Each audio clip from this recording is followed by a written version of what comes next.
Ali Rahman had just transferred to Hillside University, a prestigious institution nestled in the fog-covered hills of a quiet town.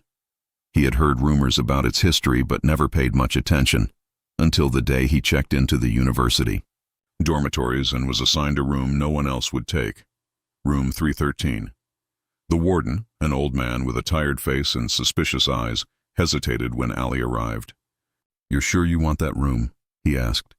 "It's the only one left, but it has a history." Ali laughed it off. "Ghost stories? I'm from Karachi. Nothing scares me." The warden didn't smile. "Just don't stay up too late. And whatever you do, don't open the closet after midnight." That night, the hallway was unusually silent. Room 313 was tucked at the farthest corner of the top floor, its door slightly crooked, as if it had been forced shut too many times. The room was dusty, old, and had a musty smell of damp wood. A single bed, a desk, and a tall, locked closet stood in the corner. The light flickered when Ali turned it on. As he unpacked, his eyes kept wandering to the closet.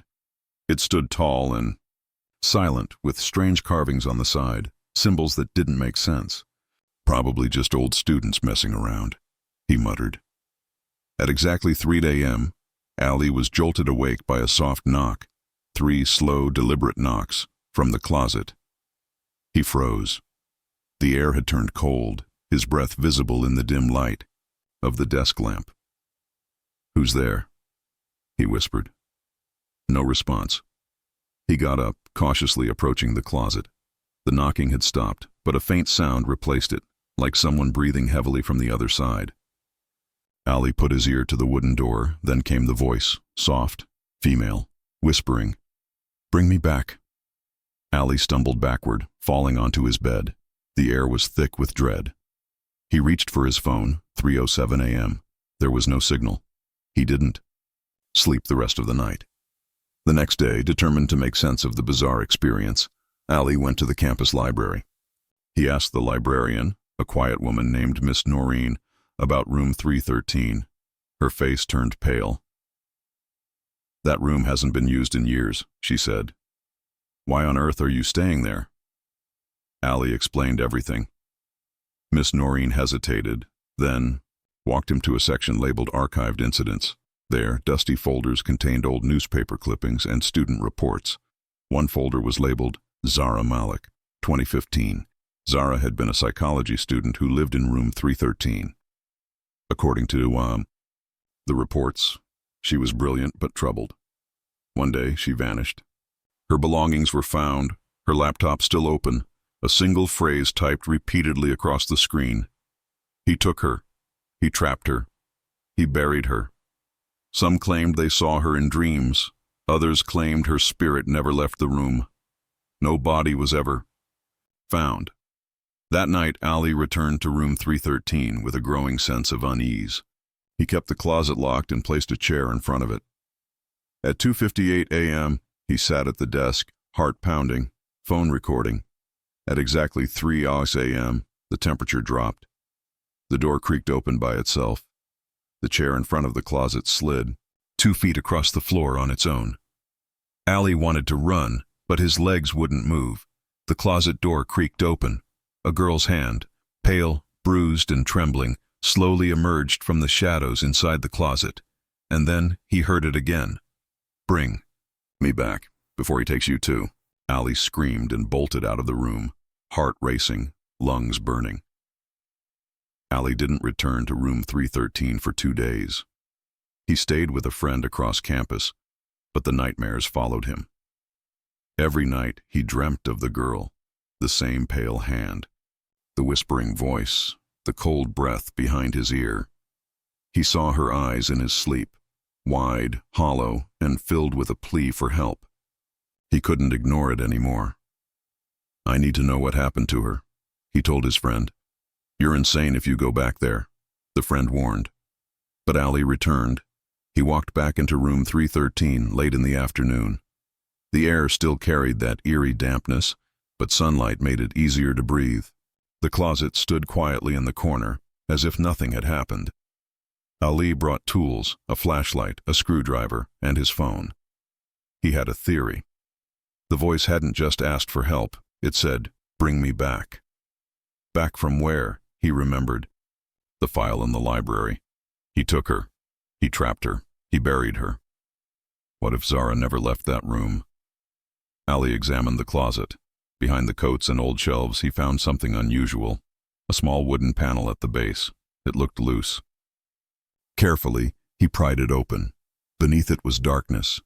A hollow space. Ali reached in with the flashlight and gasped. It was a narrow tunnel, less than 4 feet deep, ending in a small cement block. Something metallic glinted from beneath the dust. A rusted necklace with the letter Z. His fingers trembled as he touched it. That's when the light went out. The air dropped 10 degrees.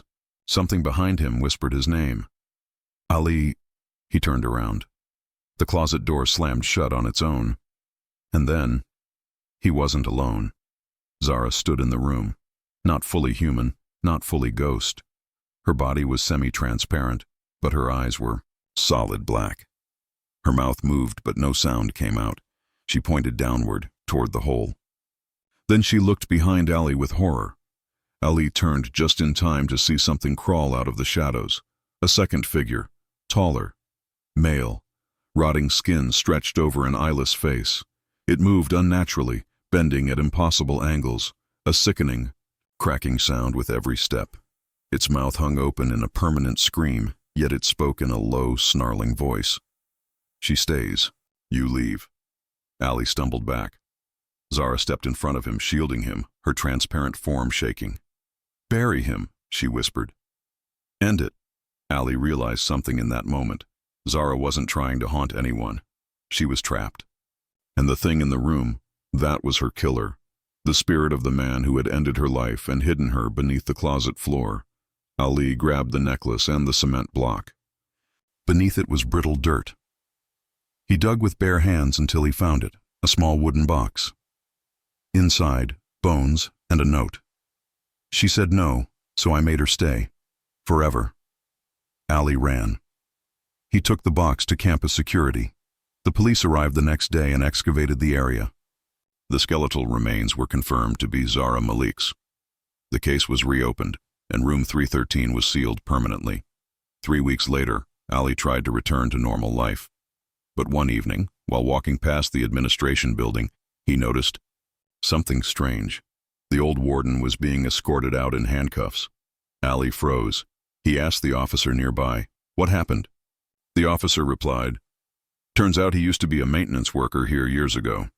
He disappeared after Zara went missing, changed his name, and came back as a warden 5 years later.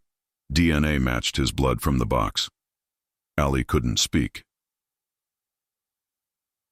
Dear. Ghost hadn't just wanted help. She wanted justice. Final scene room 313 remains empty to this day, but students say if you walk past the top floor at 3 a.m., you can hear her voice. Soft, clear, "Thank you." And if you listen longer, you'll hear him too, still screaming from the shadows he once ruled.